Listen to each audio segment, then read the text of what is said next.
मित्रों नमस्कार। ज्योतिष पाठशाला में आप सबों का बहुत बहुत स्वागत है, अभिनंदन है। आज मैं प्रस्तुत हूं समुद्र मंथन और 14 रत्नों को लेकर के। लोगों में जिज्ञासा होती है कि आखिर समुद्र मंथन हुआ तो उससे कौन कौन से रत्न प्राप्त हुए, कौन कौन से रत्न निकले। तो बात उस समय की है जब देवताओं और राक्षसों के सामूहिक प्रयास से समुद्र का मंथन किया गया। फलस्वरूप ये 14 रत्न प्राप्त हुए और ये रत्न को फिर कौन धारण करते हैं, किनको प्राप्त होता है, आइए इस पर हम लोग चर्चा करते हैं। सबसे पहला जो रत्न निकला वो है कालकूट नामक हलाहल विष। तो जैसा कि इसका नाम ही है हलाहल विष, विष को भला कौन धारण करना चाहेगा, कौन ग्रहण करना चाहेगा। ऐसी स्थिति में भगवान शिव ने उस हलाहल विष को, कालकूट विष को स्वयं ग्रहण कर लेते हैं और अपने गले में धारण कर लेते हैं, जिस कारण उनका गला जो है वो नीला हो जाता है। इसलिए उन्हें हम लोग नीलकंठ महादेव कहते हैं। दूसरा रत्न जो है वो है कामधेनु गाय। ये कामधेनु गाय ऋषि मुनियों को दिया जाता है ताकि पूजा पाठ यज्ञ आदि में सहायता हो सके। अगला जो रत्न है वो है उच्च सर्वा घोड़ा।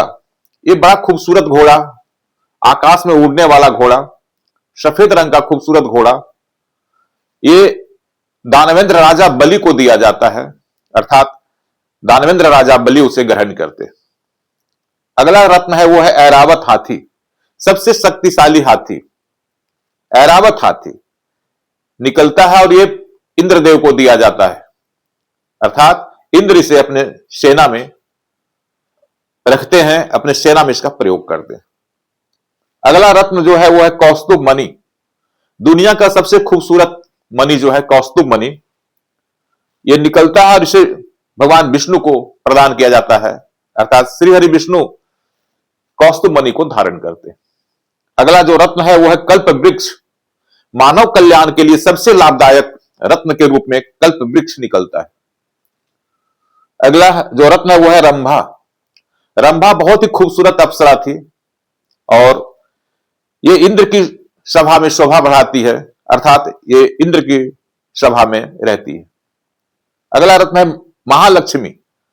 महालक्ष्मी समुद्र से निकलते हैं और इन्हें श्री विष्णु को दिया जाता है, अर्थात श्री विष्णु इन्हें अपने पत्नी के रूप में स्वीकार करते हैं, रखते हैं। अगला रत्न है वारुणी। वारुणी एक मदिरा है, एक शराब है और इसे असुरों को प्राप्त होता है, असुरों को दिया जाता है। अगला रत्न है चंद्रमा।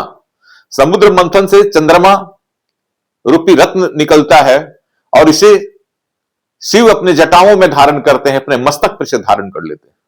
अगला रत्न है सारंग धनुष। सारंग धनुष भी भगवान श्री हरि विष्णु धारण करते हैं, अर्थात श्री हरि विष्णु को यह प्राप्त होता है। अगला जो रत्न है वो पांचजन्य शंख है। दुनिया का बड़ा सुंदर शंख जिसकी ध्वनि बड़ी मधुर है, बड़ी आकर्षक जिसकी ध्वनि है, ये पांचजन्य शंख भी श्री हरि विष्णु धारण करते हैं। अगला रत्न है धनवंतरी। कलश, अमृत कलश लेकर के धनवंतरी प्रकट होते हैं और ये विश्व कल्याण करने के लिए अवतरित होते हैं। अगला जो रत्न है वह है पारिजात वृक्ष। यह एक चमत्कारिक वृक्ष है और यह भी समुद्र मंथन से, समुद्र से प्राप्त होता है। इस तरह से यह 14 रत्न समुद्र से निकला है और इसकी यह जानकारी मैं आप सबों को दिया।